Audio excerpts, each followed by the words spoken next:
Marble is cold. Marble is hard. Marble does not yield.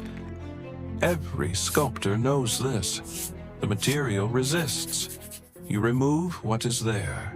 You cannot add what is not. In 1621, a 23-year-old in Rome made marble yield.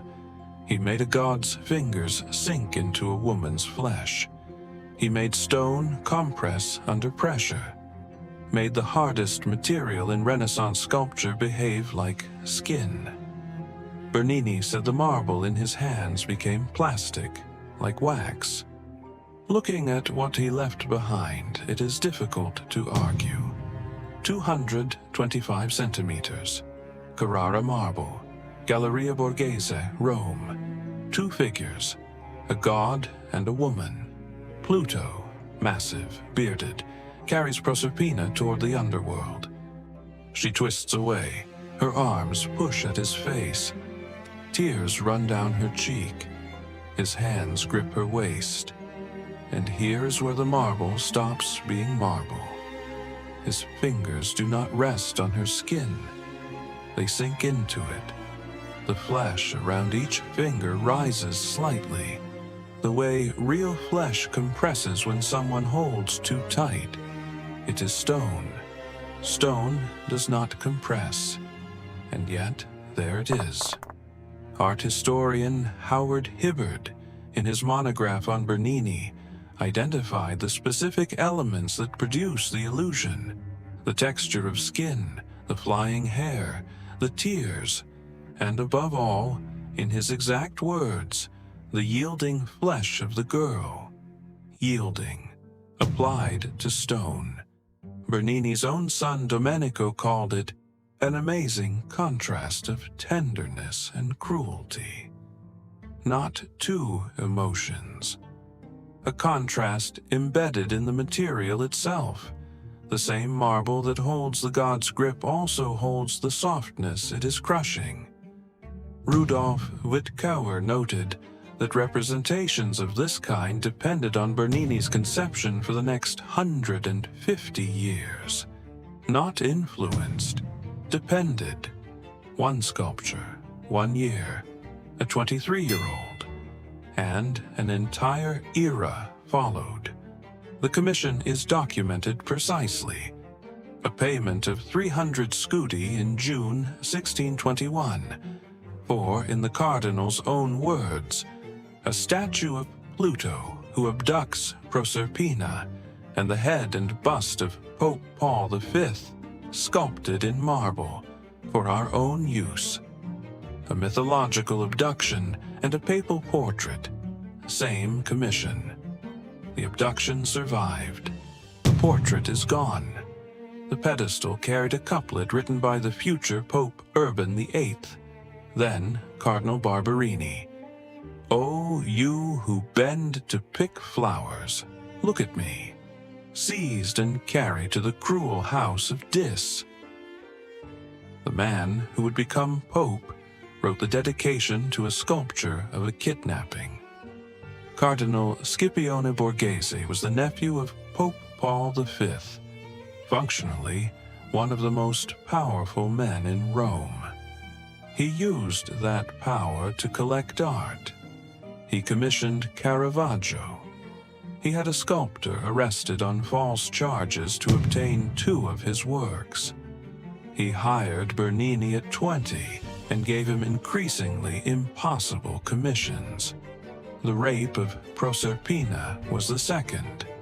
Bernini finished it in just over a year, and within months of completion, Scipione gave it away.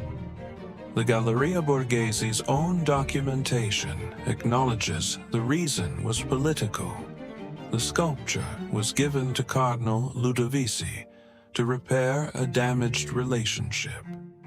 Some scholars believe Scipione had no choice, others that he calculated the relationship was worth more. What is certain, the man who commissioned it did not keep it. The work returned to the Borghese collection in 1908. 286 years after Scipione gave it away to settle a debt.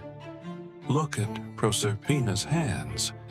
Her left arm pushes against Pluto's face. Her fingers press into his cheek, the same way his fingers press into her waist. The compression works in both directions. Then look at the structure.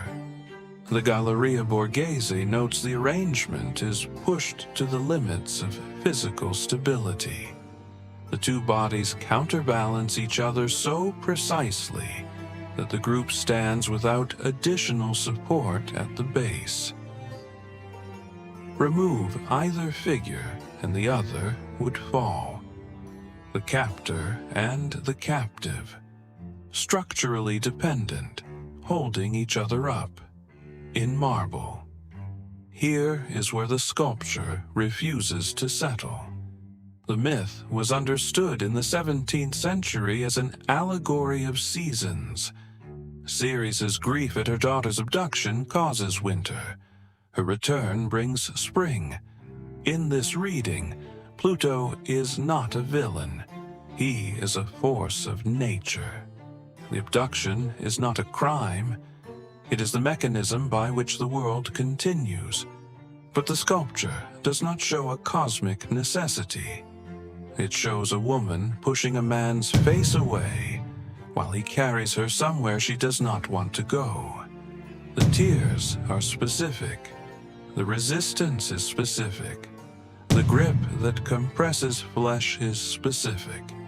If you accept the allegory, you are looking at one of the most technically extraordinary depictions of mythological order ever carved in marble. If you accept what the bodies are actually doing, you are looking at something the 17th century did not have the language to name, rendered in precise anatomical detail, placed in a cardinal's villa, and given away within months to settle a political debt. The marble holds both. It was designed to. The fingers are still sinking. The tears are still running. The two figures are still holding each other up. Bernini made it in 1 year at 23. The Cardinal gave it away within months. The future Pope wrote the dedication. Whether what you are looking at is a mythological allegory or something the myth was being used to make acceptable, the marble has never distinguished between the two. Drop your reading in the comments. I read every one.